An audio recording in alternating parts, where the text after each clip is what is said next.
Vote নিয়ে আস্তে আস্তে উত্তেজনা বাড়ছে, এটা সত্য। কিন্তু আমার মনে হয় না সেই উত্তেজনা এমন পরিমাণ যাতে নির্বাচন একেবারে তছনছ হয়ে যাবে। রাজশাহীতে তারেক রহমান একটা কথা বলেছেন যে নির্বাচন বাধাগ্রস্ত করতে একটি মহল ষড়যন্ত্র করছে।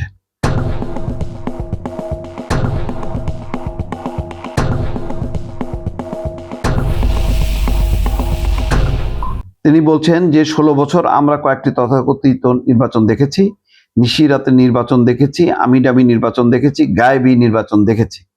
দেশের মানুষ ভোট দিতে পারেননি, পেরেছিলেন আপনারা, পারেননি। আচ্ছা, যাই হোক, কিন্তু ভেতরে ভেতরে ষড়যন্ত্র শুরু হয়েছে। ষড়যন্ত্র হচ্ছে কিনা জানি না, কিন্তু একটা ছায়া ষড়যন্ত্র দেখা যাচ্ছে।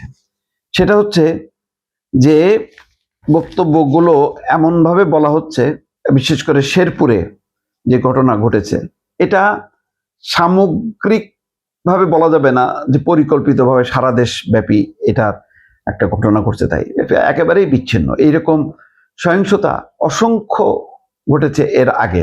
ইউনিয়ন পরিষদ নির্বাচন মনে আছে?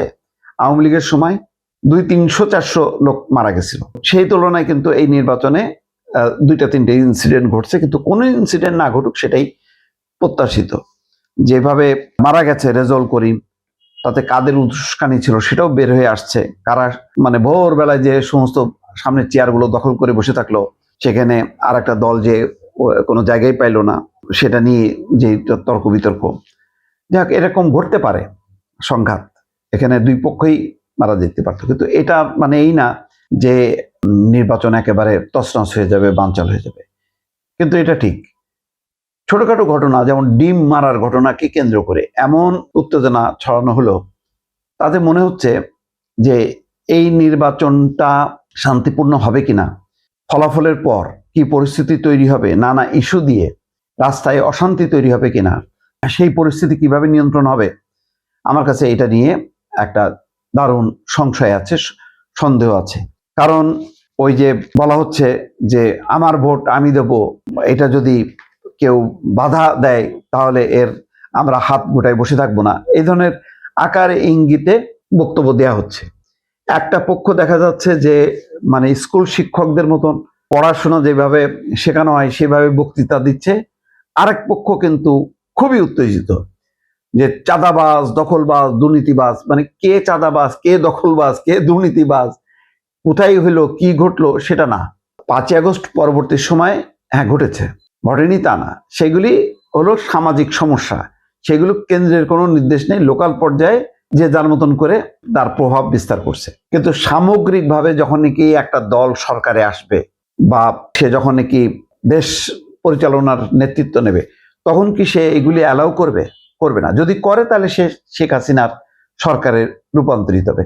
তো কেউ শেখ হাসিনার সরকার হইতে চাইবে না, আমার যেটা ধারণা, সেটা জামাত আসুক ক্ষমতায় অথবা বিএনপি আসুক ক্ষমতায়। কিন্তু এখানে দেখা যাচ্ছে যে 5ই আগস্ট পরবর্তী পরিস্থিতিকে কেন্দ্র করে কোন কোন দল এটা রাজনৈতিক ফায়দা তোলার চেষ্টা করছে, তাদেরকে বানানো হচ্ছে চাঁদাবাজ, দুর্নীতিবাজ, এবং এই কথাগুলো বলে শোরগোল তোলা হচ্ছে। ঢাকা 8-এ যান, প্রতিনিয়ত ব্লেম গেম চলতেছে। তো এই যে দোষারোপের রাজনীতি, সে কোনো কিছু করলো না কিন্তু তার উপরে দায় চাপানো, এই ঘটনাগুলো কিন্তু খুবই অন্যায়। নির্বাচন আচরণ বিধিতেও এটা সেই অনুযায়ী দেখতে গেলে এটার কিন্তু লঙ্ঘন। তো নির্বাচন কমিশন কেন চুপ করে আছে আমি জানি না, কেন মানে একাধারে একজনের বিরুদ্ধে অপবাদ চালানো হচ্ছে, দলের বিরুদ্ধে, ব্যক্তির বিরুদ্ধে বলে একটা মাতম তোলানোর চেষ্টা করা হচ্ছে, এবং মনে হচ্ছে যে অমুক দল নির্বাচনে মানে জয়যুক্ত হলে সে একেবারে মানে মানে পুত পবিত্র, তার কোনো ইয়ে নেই, মানে পাপ স্পর্শ করে না। কিন্তু সে যে কি করবে, তার পলিসিগুলি কি, সেইগুলি যে কিভাবে বিভাজন হবে, কিভাবে বিভক্তি হবে, তাতে যে চরম একটা অশান্তি তৈরি হবে, একটা অস্থিরতা তৈরি হবে দেশে এবং বিদেশে, এই জিনিসগুলি কিন্তু কেউ খেয়াল করছে না, এইগুলি কিন্তু কেউ অ্যাড্রেস করতেছে না। সে ওই ছোটখাটো ফুটপাতের চাঁদাবাজি, মাস্তানি, এইগুলির উপরে জোর দিচ্ছে, কিন্তু সামগ্রিকভাবে আমূল যে একটা ওলট পালট হয়ে যাবে, তাতে যে বহু মানুষ ক্ষতিগ্রস্ত হবে, তাতে যে সমাজে, রাষ্ট্রে একটা বিভাজন তৈরি হবে, বাংলাদেশ সম্পর্কে যে বহির্বিশ্বের একটা ধারণা পাল্টে যাবে, এরকম বড় ক্ষতিটা কিন্তু কেউ দেখছে না। সে ছোটখাটো চাঁদাবাজি দেখছে, সেই চাঁদাবাজিগুলি যদি শক্ত ভালো সরকার আসে সেগুলি নির্মূল করা সম্ভব হবে। কিন্তু আপনি যদি পুরো পলিসিটাকে চেঞ্জ করে দেন, উল্টায় দেন, মানুষকে উগ্রতার দিকে ঠেলে দেন, তাহলে কি সম্ভব?